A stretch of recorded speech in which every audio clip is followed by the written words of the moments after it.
Olá, meu amigo, minha amiga, que a graça do Senhor Jesus reine em seus corações, neste dia, em nome de Jesus Cristo. Mais uma vez aqui estamos com mais um Salmo 102.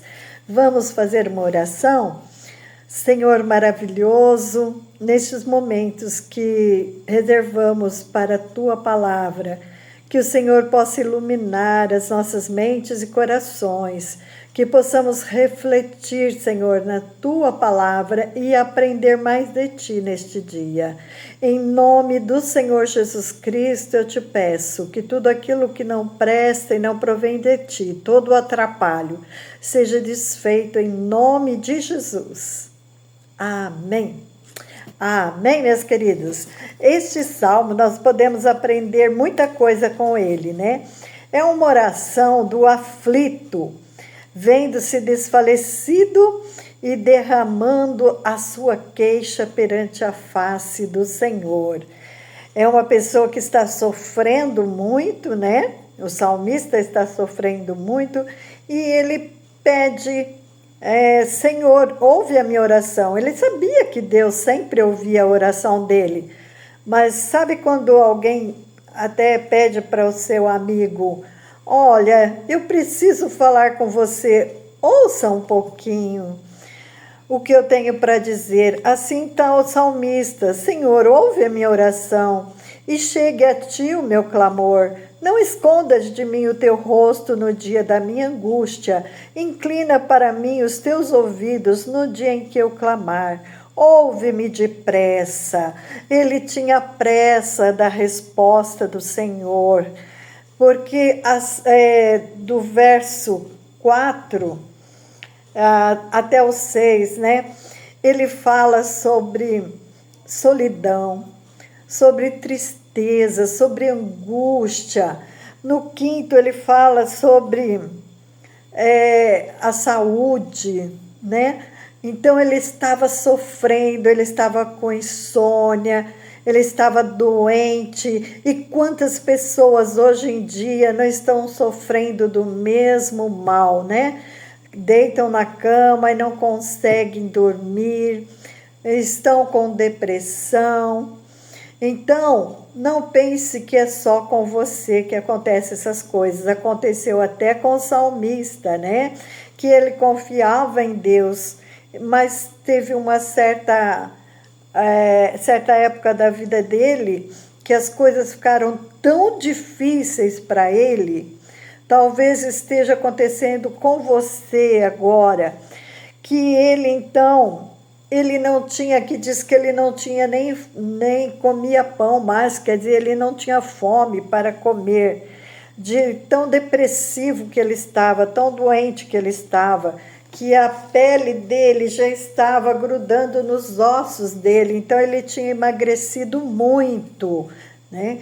Então, nós vemos que pode acontecer com qualquer pessoa esse tipo de coisa, conforme o tanto de problemas que vem, né? E ele fala no verso 8 também que os inimigos dele, né, insultavam ele. Além dele estar sofrendo, como ele estava sofrendo, os inimigos também afrontavam ele todos os dias, né? E no 9, verso 9 também fala da tristeza, do choro, da angústia de alma que ele estava vivendo. Mas eu digo a você, se você está passando por dificuldades neste momento, você deve fazer uma lista. Faça uma lista também dos seus problemas, das suas dificuldades, das suas queixas. Faça uma lista para dizer ao Senhor tudo aquilo que está te afligindo, porque Ele entende e Ele vai dar a solução, porque a solução está nas mãos de Deus.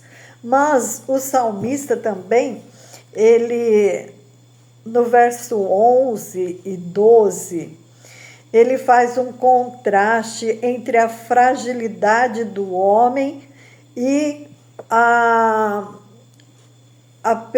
permanência de Deus que Deus é eterno.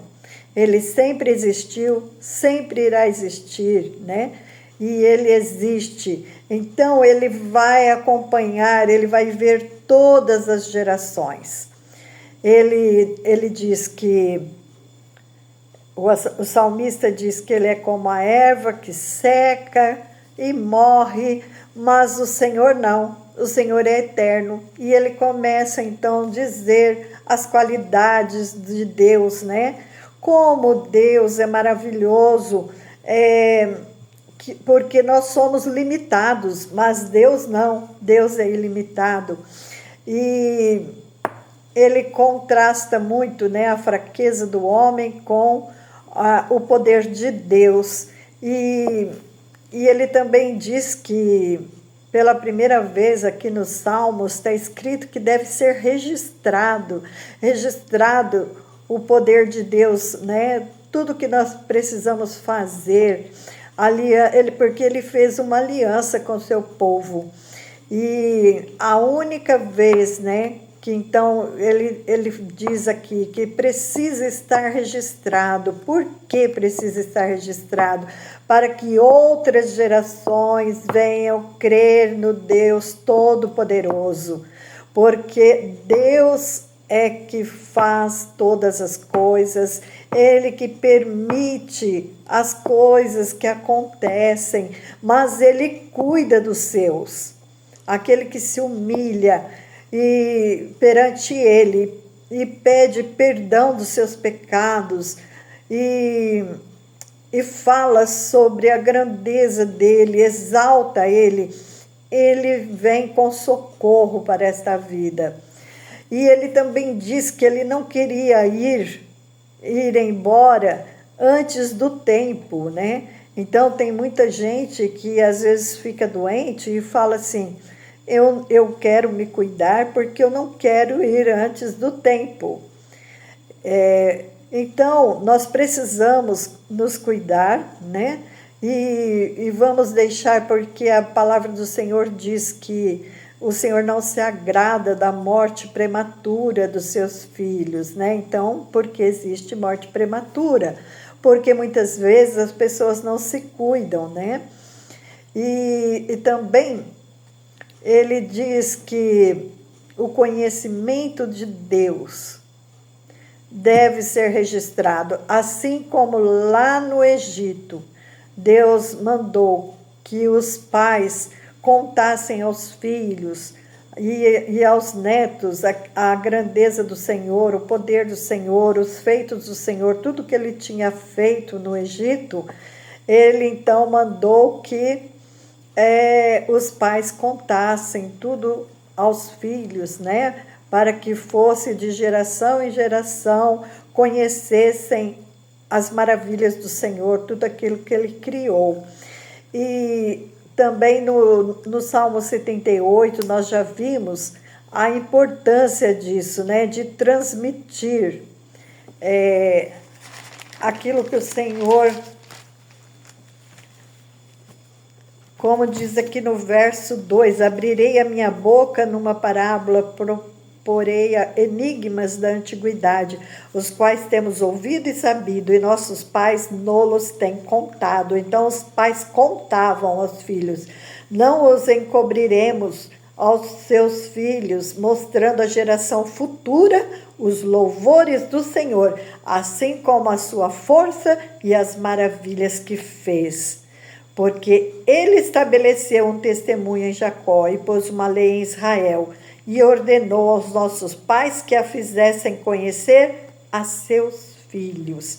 Então, continua aqui que na geração vindoura, né? Para que os filhos soubessem,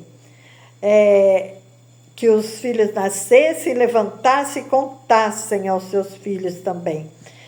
Então, nós sabemos que o Senhor, ele deu essa ordem, né? Para que eles contassem. Assim nós devemos fazer hoje em dia. Contar aos nossos filhos, aos nossos netos, as maravilhas do Senhor, tudo que ele realizou desde o começo, né? Desde Gênesis. Vamos colocar nos corações dos nossos filhos e netos o poder de Deus, tudo aquilo que Ele realizou, tudo aquilo que Ele já fez em favor do seu povo, e para que isto seja contado de geração a geração. E também ele fala no verso 19 sobre o santuário, né? Porque ele ordenou que Moisés construísse um tabernáculo aqui na terra que fosse com suas medidas, tudo certinho como ele ordenou. E Moisés cumpriu tudo aquilo que Deus mandou. E foi feito assim como está nos céus. Em Apocalipse diz sobre isso, né? Apocalipse, capítulo 11, verso 19, diz assim: e abriu-se no céu o templo de Deus, e a arca do seu concerto foi vista no seu templo, e houve relâmpagos e vozes e trovões e terremotos e grande saraiva. Então, nós vemos que em Apocalipse fala desse tabernáculo. Também em Apocalipse 15, versículo 5 diz: e depois disto olhei, e eis que o templo do tabernáculo do testemunho se abriu no céu. Então, aqui na terra foi realizado aquilo que Deus já realizou nos céus, né? E isso daí traz uma esperança maior para nós que cremos no Senhor Jesus Cristo, porque Ele disse que nós já somos mais do que vencedores. É como se nós, para Deus, é como se nós já estivéssemos lá no céu, livre de toda dor, de toda tristeza, de toda amargura, e Ele tem prazer em nos ajudar e nos fortalecer. E aqui também o salmista, ele relata, né? Ele termina falando que Deus lançou os fundamentos da terra, Ele é o Criador, Ele é sempre o mesmo, e os seus feitos jamais terão fim, os seus dias jamais terão fim. Ele nos ama, Ele cuida de nós, Ele intercede por nós, Jesus intercede por nós junto ao Pai, como diz a palavra do Senhor. Ele olha para as nossas aflições. Jesus, ele veio a este mundo, então ele tem a experiência, né, das aflições que nós sentimos no mundo. Mas ele disse: tem de bom ânimo, eu venci o mundo. Então nós venceremos também pela fé em Jesus Cristo, porque Jesus venceu o mundo, Ele venceu todas as angústias, todas as tristezas, Ele venceu as doenças, Ele ressuscitou para nos dar vida e vida eterna. Então, vamos tirar o foco das circunstâncias ao nosso redor, vamos colocar o nosso foco em Deus e na vida eterna, e tudo irá passar. E de repente, aquela onda muito grande que vem em sua vida, em minha vida, ela vai, pouco a pouco, se desfazer. Amém?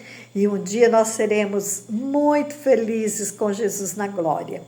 Que Deus abençoe grandemente a sua vida. Não deixe de pedir, de orar. E neste momento eu quero te ajudar em oração, para que Deus venha abençoar a tua vida, a tua casa, teu lar, em nome de Jesus. Pai querido, Pai amado, a tua palavra foi anunciada e nós queremos que o teu Espírito Santo toque os corações e que o Senhor, com todo o seu poder e glória, possa abençoar aquele que estiver doente, Pai. Ó Deus, que tenha fé nesta hora para ser curado, em nome do Senhor Jesus Cristo. Aquele que estiver com um problema difícil, meu Pai, aquele que estiver cansado, que estiver desanimado, assim como o salmista estava sofrendo demais da conta, mas mesmo assim, em sua oração, ele reconheceu o teu poder e ele desejou e deixou escrito que outras gerações venham saber do teu poder, do teu cuidado sobre o teu povo que teve com o povo de Israel. E o Senhor tem esse cuidado ainda conosco hoje. Pai querido, cuida de cada lar, cuida de cada um dos meus internautas que estão ligadinhos, ó Pai, todos os dias aqui para aprender mais de Ti e confiar mais em Ti e ter mais comunhão contigo, Pai. Em nome do Senhor Jesus Cristo, nós abençoamos a cada lar, a cada família, pelo poder da fé que vem de Ti, Senhor. Muito obrigada, Senhor. Então, que Deus abençoe grandemente a sua vida, que você firme seus passos, mesmo que você estiver passando por lutas difíceis. Creia que há um Salvador, que há um Senhor que pode todas as coisas e Ele te ama, Ele me ama e Ele está vendo tudo o que você está passando. Amanhã, se Deus permitir, estaremos com o Salmo 103. E, por favor, deixe aí seu positivinho, seu like aí para nós, para nos ajudar a levar para mais pessoas. Deus abençoe a tua vida, em nome de Jesus. Shalom, shalom.